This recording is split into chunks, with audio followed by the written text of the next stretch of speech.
ሜዲኬሽንስ ለበሽታው የሚሰጥ ሕክምና ይህን በሽታ ለማከም አስቸጋሪ ነው። የበሽታው የመጀመሪያዎቹ ደረጃዎች የሚያሳዩት ምልክቶች ስለሌሏቸው ብዙ ጊዜ ከፍተኛ ደረጃ ላይ ከደረሰ በኋላ ነው የሚታወቀው። እጢው ትልቅ ከሆነ ሕክምናውን የባሰ ውስብስብ ያደርገዋል። ይህ በሽታ ካለብን ምን አይነት ሕክምና አግባብ ነው የሚለውን ለመወሰን የካንሰሩ አይነት፣ ቦታ እና ምን ያህል ተሰራጭቷል የሚሉት ጉዳዮች ላይ የተመረኮዘ ነው። በተጨማሪም ዕድሜያችን፣ አጠቃላይ የጤና ሁኔታችን እና የእኛ ምርጫ ከግምት ውስጥ ይገባሉ። የሕክምናው የመጀመሪያው ዓላማ የካንሰር እጢዎቹንና ሴሎቹን በተቻለው አቅም ማስወገድ ነው። ይህ የማይሳካ ከሆነ ሁለተኛው ዓላማ ካንሰሩ እንዳያድግና ወደ ሌላ የሰውነት ክፍሎቻችን እንዳይሰራጭ ማድረግ ነው። ለዚህ በሽታ የሚተገበሩ ሕክምናዎች የሚከተሉት ናቸው። ሰርጀሪ፣ የቀዶ ጥገና ሕክምና፣ ኪሞቴራፒ፣ የኬሞቴራፒ ሕክምና፣ ሬዲዮቴራፒ፣ የራዲዮቴራፒ ሕክምና። ሰርጀሪ፣ የቀዶ ጥገና ሕክምና። ከዚህ በሽታ የቀዶ ጥገና ሕክምና ህመሞች መላቀቅ ጊዜ የሚወስድና አስቸጋሪ ሂደት ነው። የቀዶ ጥገና ሕክምና ከወሰድን በኋላ ህመም ይኖርብናል። ለዚህም ሐኪማችን ህመም የሚቀንሱ መድኃኒቶችን ትሰናለች።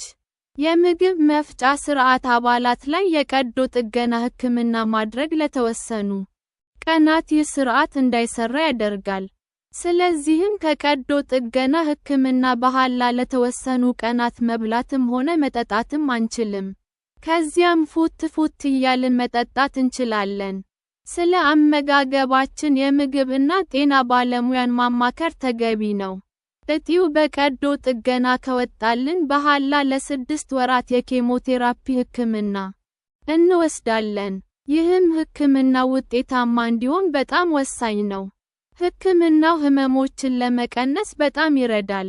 በተጨማሪም የኬሞቴራፒ ሕክምናው የካንሰር እጢው እንዳያድግና እንዳይስፋፋ ያደርጋል። ፕሪቬንሽን፣ በሽታው እንዳይዘን መከላከያ ዘዴ።